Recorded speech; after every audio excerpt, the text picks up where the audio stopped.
Salut tout le monde, c'est Mehdi. Dans cette nouvelle vidéo, je vais vous donner mon top 10 de mes meilleurs conseils pour avoir une bonne santé mentale. Donc restez bien jusqu'à la fin de la vidéo.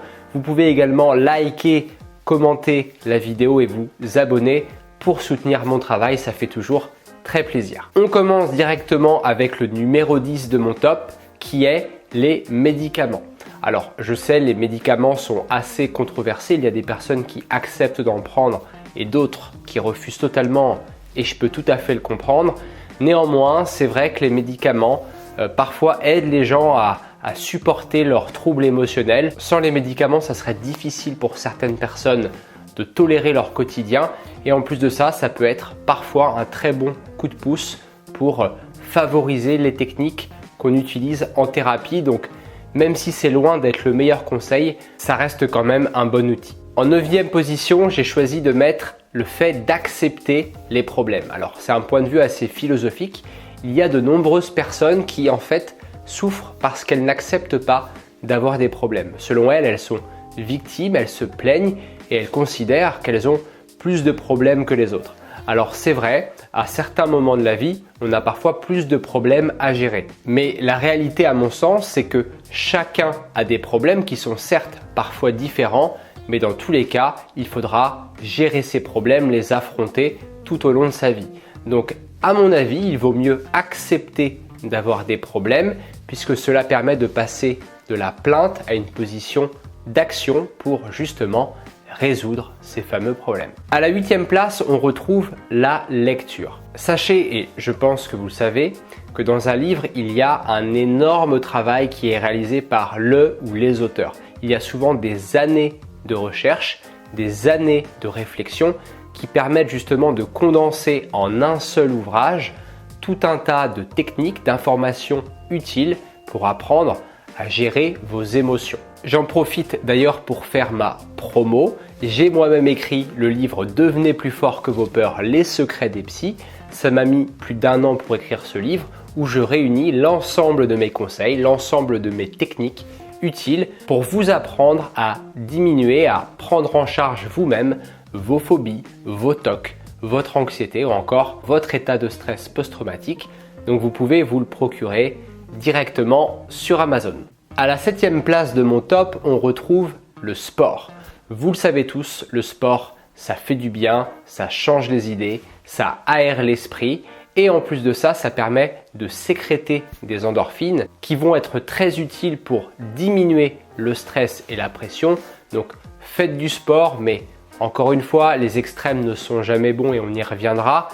Faites du sport, mais d'une manière raisonnable afin de ne pas nuire à votre santé physique. À la 6e position, on retrouve les objectifs. Selon moi, c'est très important d'avoir un ou plusieurs objectifs dans la vie, puisque on sait que les personnes qui sont en état de dépression souvent n'ont plus d'objectifs. Donc le fait d'avoir des objectifs, des buts, ça vous permet d'une part d'être content lorsque vous les atteignez, mais en plus de ça, au quotidien, vous avez un cap, une direction à suivre et ça vous donne l'envie de vous lever le matin, donc ayez des objectifs. On arrive dans le top 5, donc selon moi, les 5 conseils que je vais vous donner maintenant, ce sont les plus importants.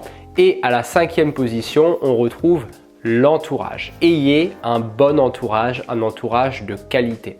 Vous savez sans doute qu'on a des neurones miroirs. C'est ce qui nous permet de recopier des comportements. Donc si vous avez un bon entourage avec des bons comportements, une bonne manière de penser, des bonnes réactions, et bien grâce à vos neurones miroirs, vous allez recopier ces modèles et donc avoir une meilleure manière de penser, d'agir et de réagir. À la 4e place, on retrouve la modification de ses pensées. La plupart de nos troubles émotionnels viennent de notre manière d'interpréter une situation.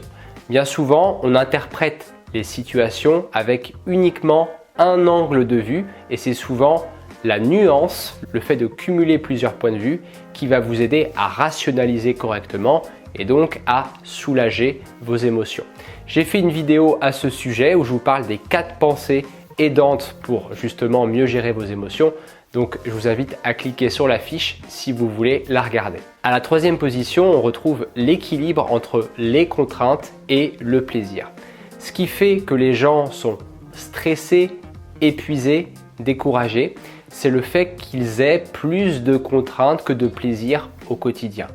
Le travail, les enfants à gérer, les tâches ménagères, tout ça représente des contraintes et ça nuit malheureusement au plaisir. Et pour être heureux, il faut ressentir suffisamment de plaisir. Donc veillez à diminuer au maximum vos contraintes pour laisser plus de place au plaisir dans votre vie. Le deuxième conseil très important, c'est le sommeil. Alors, peut-être que vous avez des difficultés pour vous endormir, peut-être que vous vous réveillez la nuit.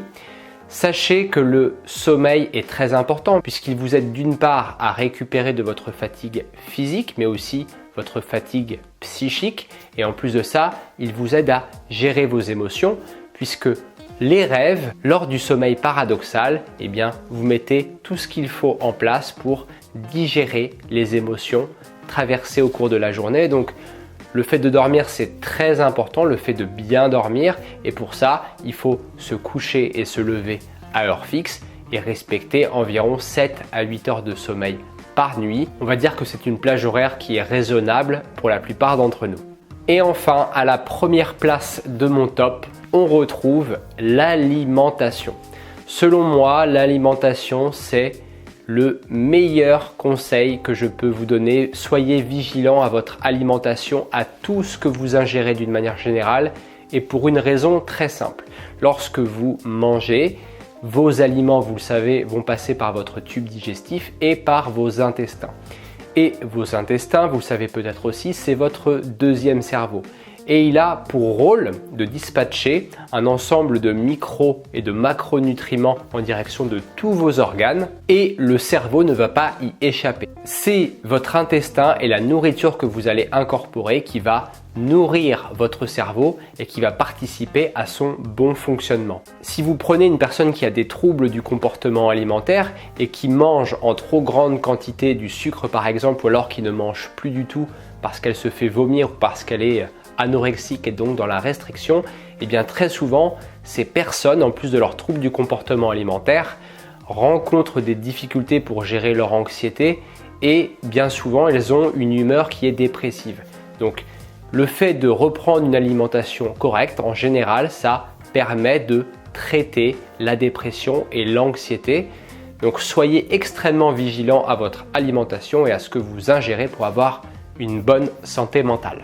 Voilà, vous avez mon top 10. N'hésitez pas à me donner le vôtre en commentaire ou à me donner votre avis à propos des différents conseils que je vous ai donnés.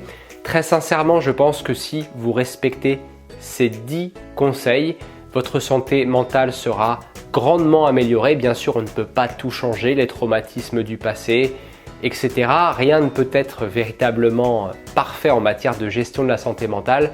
Néanmoins, essayez de faire de votre mieux pour appliquer au quotidien ces différents conseils. Comme je vous l'ai dit en début de vidéo, si vous avez aimé, pensez à liker, la commenter, partager et vous abonner, ça me soutient vraiment.